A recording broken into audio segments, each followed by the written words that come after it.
Hi, in this video I wanted to talk to you about the HSK test, what it is, and how it might be useful for you in your journey of learning and studying Chinese.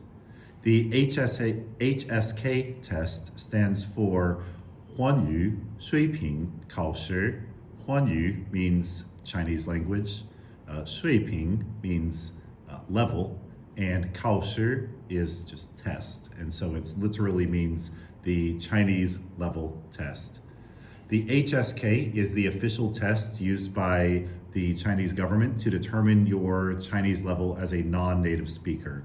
It'd be similar to an English language learner studying for the IELTS test or the TOEFL test. It just gives you kind of a benchmark of where your language proficiency is. Now currently there are, the HSK test comes in 6 levels.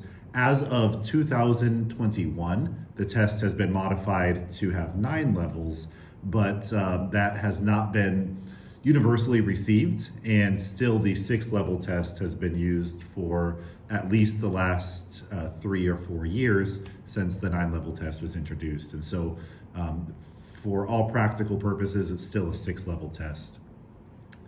As a person that's learning Chinese, the reason that I think that being aware of this test is helpful is because it gives you some standard vocabulary that you can use when you're studying across different apps. So if you're using Duolingo, Drops, Anki, and several other apps and several other programs, or maybe you have a language exchange partner or even a tutor or a teacher, each of those may focus on different areas of the language. And so your learning could be broken up instead of focusing all on a certain topic or a certain idea.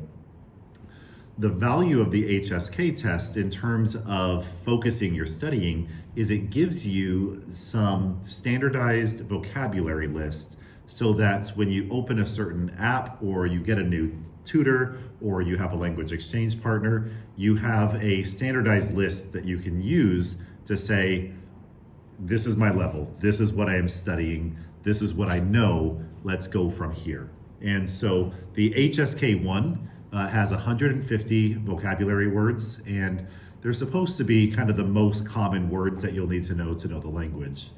And then each level from there doubles the number of vocabulary words in that list. So HSK1 list has 150 words.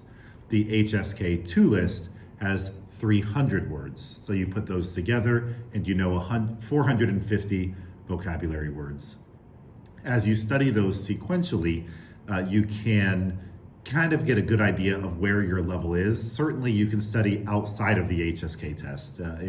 If you're studying at a level and you've already mastered all the words for the HSK1 and HSK2, and you're currently studying at the HSK3 level, at that time, you can be studying the vocabulary words and the sentences in those vocabulary words for that level, while also doing some topical studies. Maybe you focus on travel, food, family. That type of topical study is totally appropriate. But again, I think having that standardized list lets you kind of track your progress, lets you know how you're doing, lets you see that you're making progress. You don't need to actually take the actual test to know your level. There's so many different apps, so many different websites where you can kind of test your level, and it will tell you what your HSK level is. You can also use ChatGPT, especially if you're using the paid version or any version that has the conversation, the voice conversation part. And you can just simply tell it that you want to test your HSK level, and let's have a 10-minute conversation, and then let it give you some feedback on how you're doing. When it comes to actually taking the test, I'll do a separate video on tips and strategies on how to pass the test and how to be successful with that.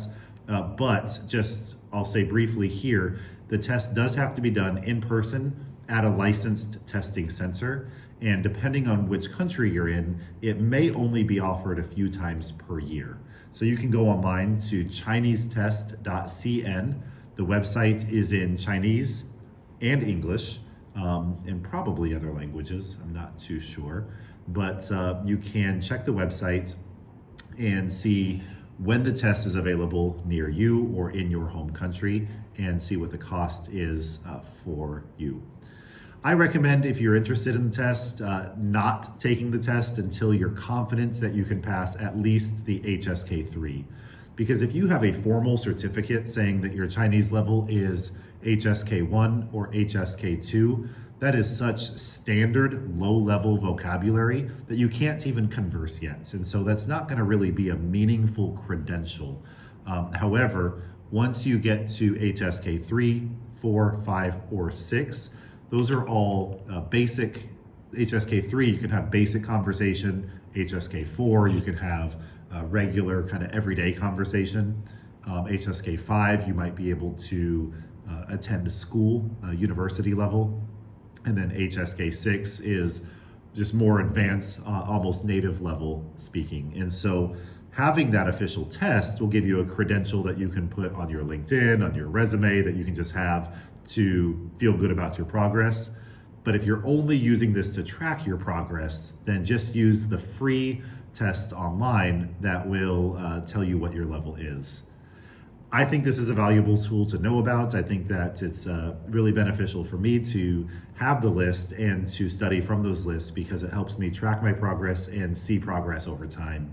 As you're learning any new language, including Chinese, you can spend so much time studying and investing in the language, and you can feel like you're not making progress. But having something like this to benchmark yourself across apps, across programs over time can let you see that progress, and seeing the progress can feel very encouraging and motivating to continue with the language.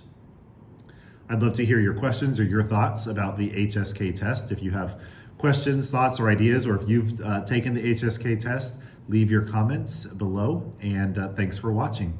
再见.